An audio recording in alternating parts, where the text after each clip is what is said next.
Hi friends, welcome to Shruti story world. ఈరోజు కథ వచ్చేసి ప్రేమ పెళ్ళి పార్ట్ 18. తన వేళ్లకు సింధూరం చూసి వైశాలి ఆందోళన చెందింది. కానీ అప్పుడు శశి వంటగది నుండి రావటం గమనించాడు. శివ వెంటనే శశికు అక్కడే ఆగమని సైగ చేసి వైశాలి భూమి దగ్గరికి వచ్చి, ఈమె మీలాగే భక్తురాలు, గుడిలో తల వంచుతుండగా కుంకుమ పడి ఉంటుంది అని అంటాడు. వైశాలి భూమి ఇద్దరు శివ వైపు చూడటం మొదలుపెట్టారు. అప్పుడు శివ భూమితో ఇలా అన్నాడు, రేపు మీ ప్రశ్నలు దుకాణాన్ని తెరవండి. నేను రేపు గురువు గారిని ఇంట్లోనే ఉంచుతాను. ఇప్పుడు మీరిద్దరు దయచేసి మీ గదులకు వెళ్ళండి. చాలా ఆలస్యమైంది, మీకు విశ్రాంతి అవసరం అని చెప్పాడు. వైశాలి కూడా ఇప్పుడు కొంత ఏకాంత కావాలనిపించింది. ఆమె లేచి భూమితో, శివ చెప్పింది నిజమే ఆంటీ, మీరు విశ్రాంతి తీసుకోండి అని అంటుంది. వైశాలి కుంకుమ వల్ల కలత చెందిందని భూమి భావించి ఏమీ అనలేదు. ఆమె గది కింద ఉండటంతో వాళ్ళిద్దరికి గుడ్ నైట్ చెప్పి తన గదిలోకి వెళ్ళిపోయింది. వైశాలి కూడా వెంటనే శివ చూపించిన గది వైపు వెళ్ళింది. శివ ఒక దీర్ఘ శ్వాస తీసుకొని, అన్న, నువ్వు రక్షించబడ్డావు. అమ్మ నిన్ను చూసి ఉంటే ఇప్పుడు ఏడుపులు వినిపించి ఉండేది అని అంటాడు. శశి తలూపి, ఎప్పుడు నువ్వు కూడా వెళ్ళి పడుకో అని అన్నాడు. అప్పుడు శివ కాసేపు ఆలోచించి కొంటె నవ్వుతో, నువ్వు ముందు వెళ్ళు అన్నా అని అంటాడు. శశి కళ్ళు సన్నగా మారి శివ వైపు చూసి, నువ్వు ఇప్పుడు ఇంతగా ప్రవర్తిస్తున్నావు అని అన్నాడు. శివ తన తలని గిరగిర తిప్పి ఆ తర్వాత తన గది వైపు పరిగెత్తుకుంటూ వెళ్ళి, జీవితంలో కొంచెం పిచ్చి కూడా అవసరం అని అన్నాడు. శశి తన నుడిపై చెయ్యి పెట్టుకుని, ఇది కొద్దిపాటి పిచ్చి కాదు, చాలా పిచ్చి అని తనలో తానే అనుకున్నాడు. శశి కూడా తన గది వైపు వెళ్ళాడు. అక్కడ అప్పటికే వైశాలి ఉంది. వైశాలి దాదాపు పరిగెత్తుకుంటూ గదిలోకి వెళ్ళి తలుపు మూయగా నేరుగా అద్దం దగ్గరికి వెళ్ళింది. మంచానికి అవతలి వైపున ఆమెకు ఒకటి కనిపించింది. వైశాలి వెంటనే తన చుట్టూ చిక్కులు విప్పి మధ్యలోకి పాపిడి తీసింది. ఈసారి ఆమె కళ్ళల్లో నీళ్లు తిరిగాయి. వైశాలి కళ్ళు మూసుకుని ఇది ఎలా జరిగింది అని ఆశ్చర్యపోయింది. ఈరోజు తను గుడికి కూడా వెళ్ళలేదు కదా. ఒకవేళ తల వంచి సింధూరం పెట్టుకున్నా కూడా అది కొద్దిగానే ఉండేది, కానీ అది చాలా దూరం ఉంది అని అంటుంది. అప్పుడు వైశాలికి నిన్న తాను శశి కలిసి గుడికి వెళ్ళినప్పుడు దుర్గా చాలీస చదువుతున్నప్పుడు తన తలపై ఏదో పడుతున్నట్లు ఆమె కనిపించింది. కానీ అది ఆమె చేతులకు చేరలేదని గుర్తుకు వచ్చింది.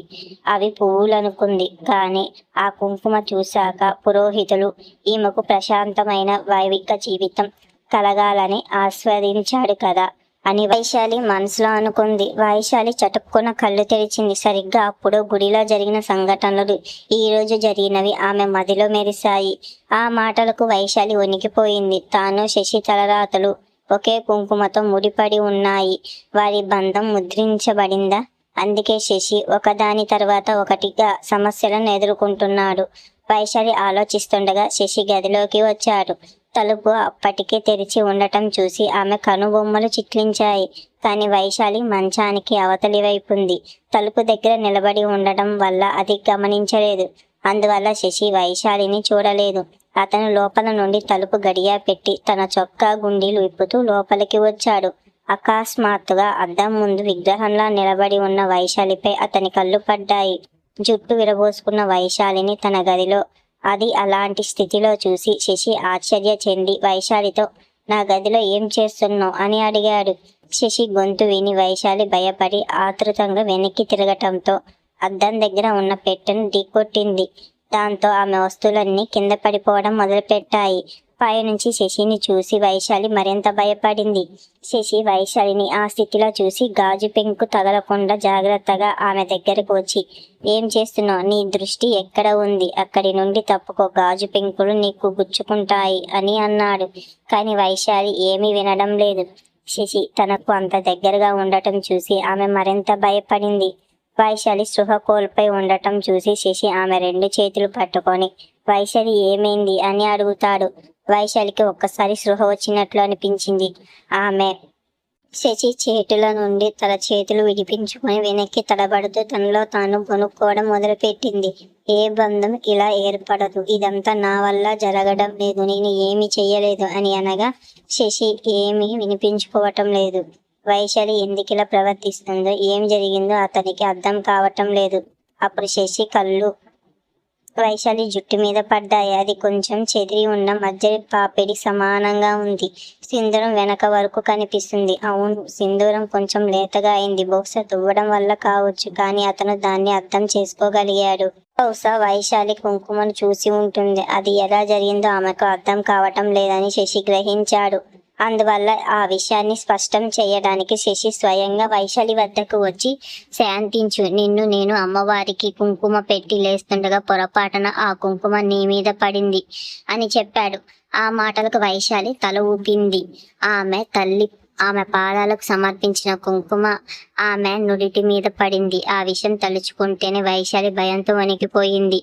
అతను దిక్కుతోచని స్థితిలోకి వెళ్ళిపోయాడు. శశి ఇంకా ఏమైనా చెప్పక ముందే అతనికి 2 ఘోరమైన ప్రమాదాలు జరిగాయని, నెల రోజుల్లోనే చనిపోతాడేమో అని తలుచుకొని వైశాలి స్పృహ కోల్పోయింది.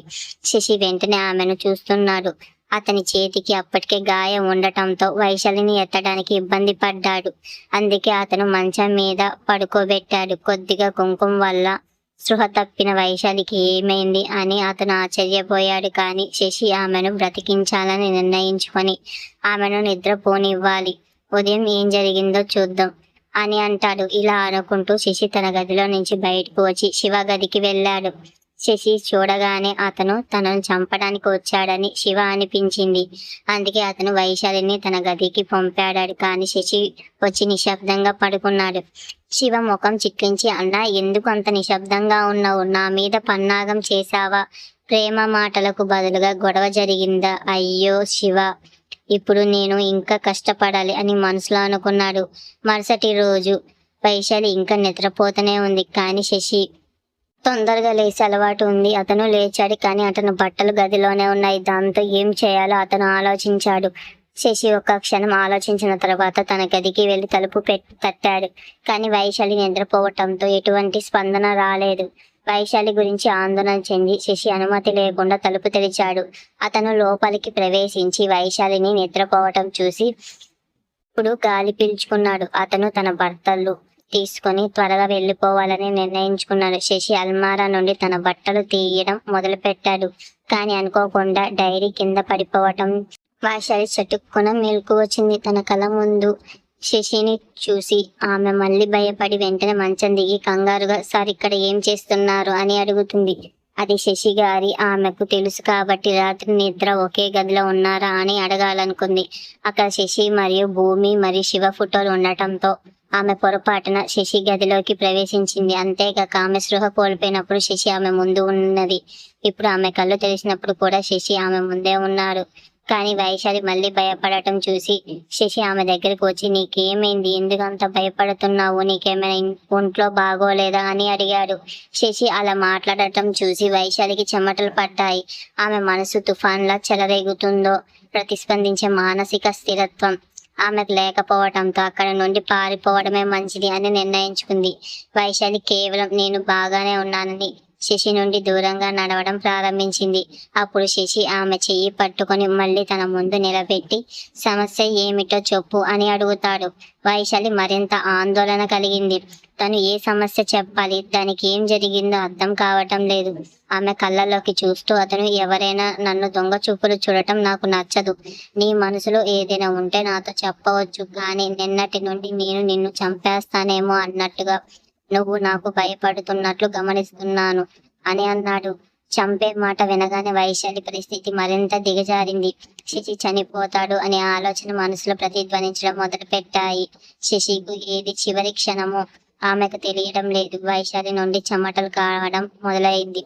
వైశాలికి పానిక్ అటాక్ వచ్చిందేమో అని శశి అనుమానం కలిగింది. లక్షణాలు అవే: ఆయాసం, చెమటతో తడిసిపోవడం, శరీరం మరియు సరిగ్గా మాట్లాడలేకపోవడం. వైశాలి కుంగిపోయిన పరిస్థితిని శశి చూసి ఆమెను మంచం మీద కూర్చోబెట్టి ఆమె ముందు మోకాలపై కూర్చొని ఆమె చేతులను నిమురుతో, ప్రశాంతంగా ఉండు, గట్టిగా శ్వాస తీసుకో అని అంటాడు.